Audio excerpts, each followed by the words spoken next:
Everybody ready? Yeah.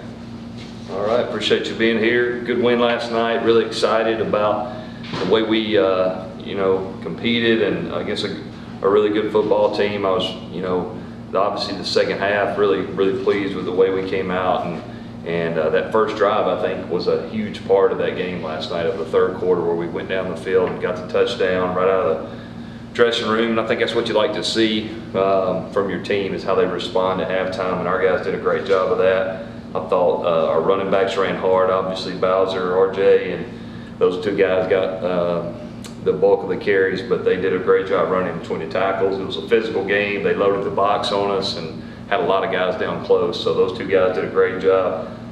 Obviously, Javon Baker, I thought he was impressive, made a lot of contested catches, one-on-one catches, and really he does a great job of catching the ball in traffic and snatching the ball really out of the air, and I think that was impressive with him. Kobe Hudson showed up, had a couple big catches, so I thought John Rice settled in very nicely there in the second half, ended up with a really impressive game. I think he was 20 of 29, which is anytime you do that, college football game is pretty good. And did a great job with decision making in the RPO game and so forth. So just really overall like how our offense responded last night. We knew we were playing a team that had a really explosive offense, and we needed to make sure we made our possessions count and make sure that we possessed the ball some. And I thought the second half we did that. We were able to take control of the game. The defense kept getting stops, and it just kind of worked out for us. And I really liked the way our O-line gelled there in the second half too. I thought we started leaning on them a little bit, and they played really physical. And that was a really big key for us, to have some of those extended drives and get points out of it, which is something we've really been stressing. So really excited for our guys and pleased with it. And obviously we got a week now to prepare and get ready for another conference game next Thursday night, but it's a good way to get started in the conference. Questions? Peeling it back in that second half, what do you think was the primary difference? Was just simplifying everything in terms of plays? Was John Rice recognizing things a little bit better maybe than he had in the first quarter? Like, what do you think was the main difference? I think simplifying things. They played us different than obviously they had shown, which was something that you have to always anticipate. But I think once we got to halftime, was able to make some adjustments. Okay, here's what we're going to do. Kind of narrow things down a little bit, make it really simple as we could from a standpoint. Basic football sometimes still wins, right? It's throwing and catching, blocking and tackling and those things. But I think that was really the key. They were going to make us earn it by putting extra guys down in the box, and we just kind of narrowed some things down and try to make it as simple as we can. And then it comes down to our players executing. They did a really good job. We threw it and caught it well. You mentioned the offensive line briefly in your opening statement. Yep. What did you think of your overall performance a little bit further, and what do you want to see from them moving forward? Overall, I thought it was a good performance from them. I think we're always looking for that perfect game, but I think finishing blocks is something we get on the hats sometimes, but we have to finish. And it's not just the O-line; it's tight ends when they insert, it's running backs. A lot of different people are involved in each scheme. So I think for that group, just continuing to gel. Still got a couple new guys up there that are getting their feet wet, so to speak, with Tylen. And even though Ryan's played a lot, he played in a different system there at Virginia. So I think Sam's playing a new position. So just continuing to improve there, and they did. I think in the second half you saw that we started getting really good push up front. Our double teams were much better. Our kickouts were better than they were in the first half. As far as getting our pad level down, inside out on our kickouts. So I think those are really good positive things as we watch the film today with them that we'll continue to improve on. For a coach, how happy is it when you see yards after catch? Yeah, it's exciting for sure. And that's what I think college football. When you look around, it's the old days of catching open throws and then falling down. Those aren't exciting plays anymore. You need guys that have the ability to make 50-50 catches down the field, and then when they get the ball in their hand, actually do something with it, yards after the catch, so to speak. And Javon has a knack for doing that. He's a big physical receiver. I think that helps with him. He's strong. Guys shake off of him, and he attacks the ball in the air. Kobe showed some of that as well last night. So, and then obviously you got a guy like Ryan O'Keefe who can really run, and it's a different type of receiver, but equally as effective. The first guy never gets him. It seems like he always makes that first guy miss. Coach Malzahn said that a million times, and he's right. And so that's a good combination for us, and we've got to continue to get those guys opportunities. Wanted to ask you about John Rhys and maybe his ability to work against zero coverage. I know earlier in the year there were some struggles against it, and Gus said last night that SMU played a lot in the first half. How do you think he adjusted, and what main changes he made against that particular scheme? Yeah, I think what he's, zero coverage as far as low quarters, not necessarily all out pressure, but that zero look or that cover 4 low. I think he's just getting more and more familiar with his receivers, as well as making good decisions in the RPO game, when to throw it and when to hand it. I think you saw that show up. And the one thing I think goes unnoticed with him is he'll make plays when they break down. He'll get, leave the pocket, and there was a couple times we had some leakage in the protection, and he escaped. I think he made a throw out to Kobe once, and then also a throw out to Javon once where he escaped, and a lot of guys aren't able to do that. So that's, for him, I think continuing to grow from that standpoint of just, understanding what trajectory to put on balls versus certain looks, whether to throw it out in front, whether to back shoulder it or whatever. I think the throw he made down the sideline to Javon on a 3rd down, that's as good a throw as you can see. He threw it right by the guy's ear to Javon. Javon made a great catch. So just continuing to get reps and get more and more comfortable with his wideouts.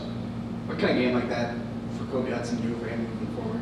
Yeah, I think it's good. I know he was smiling in the locker room after the game, came up, gave me a big hug, smiling, and I think he felt good to get back in the flow, so to speak, and it's good for him. I think it was good for him to see some of the hard work and things he's gone through pay off for him, and hopefully he'll keep doing that. We need him to keep getting better as the season plays out. What's going to do for the offense in general? There's been run heavy some games. The passing wasn't maybe as there in some past months, where everyone seemed like they get involved. Everyone got touches and made plays. That's got to be a big confidence booster for those guys. Yeah, I think those guys want to touch the ball. I think so. Everybody wants to touch the ball for sure.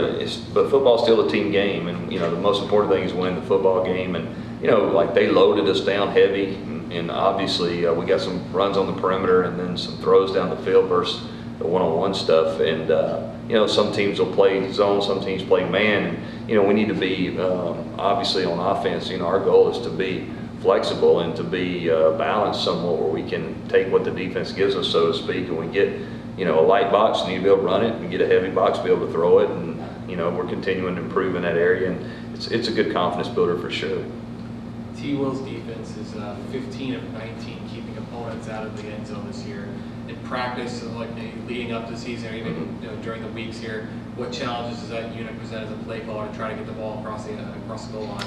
Yeah, just my seeing them in games and in practice, they do a great job. They make you earn it. Those corners and are really, really good players, are long, and T-Will and them, they mix it up enough where, give you some zero, give you some zone, that you can't ever get a feel. And, obviously each game's different, but I'm just really impressed with how they operate. The closer you get, the harder it gets, it seems like, to score, and that's a sign of a good defense. And in this day and age in college football, sometimes you're going to give up yards, but if you can hold them out of the end zone like we've been doing here lately, then obviously it helps you tremendously, and hopefully we'll continue to do that.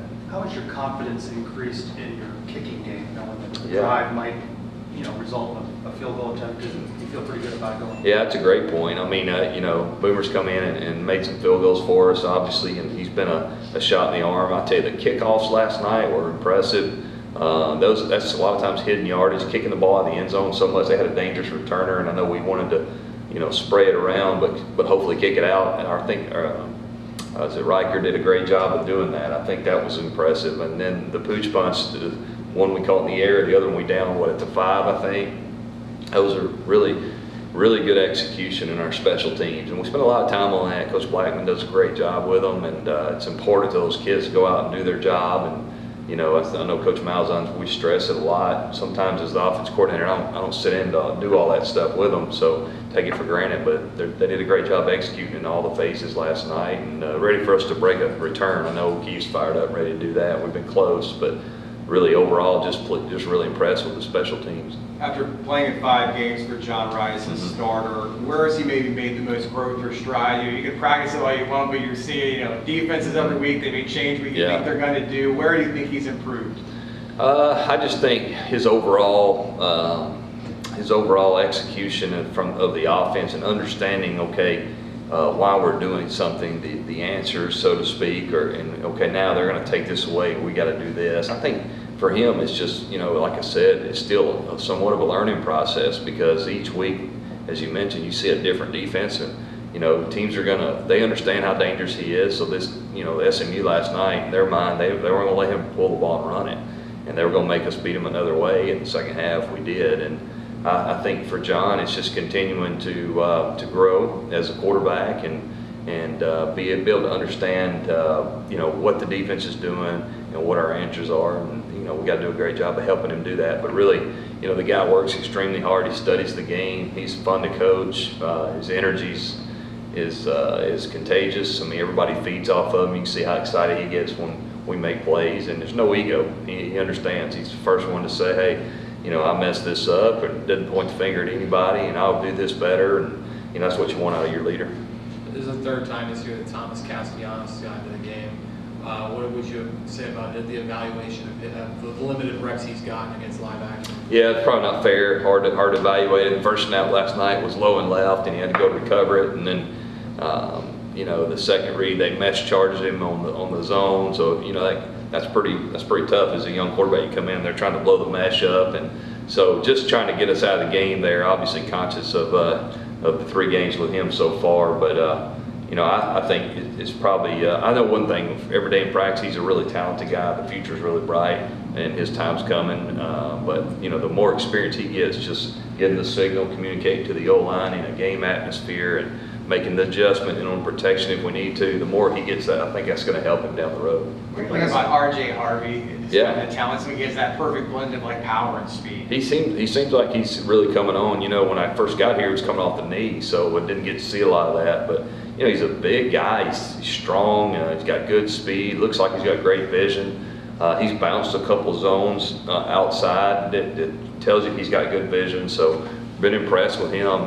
The 3 backs we played so far, they're all doing a great job. And I know Bowser last night stepped up on a A-gap pressure and really hit this guy right up under the chin. If y'all remember seeing that, big physical guy. That's why he's going to play for a while. I think the next level, he can pass, protect, he can catch it, he can run.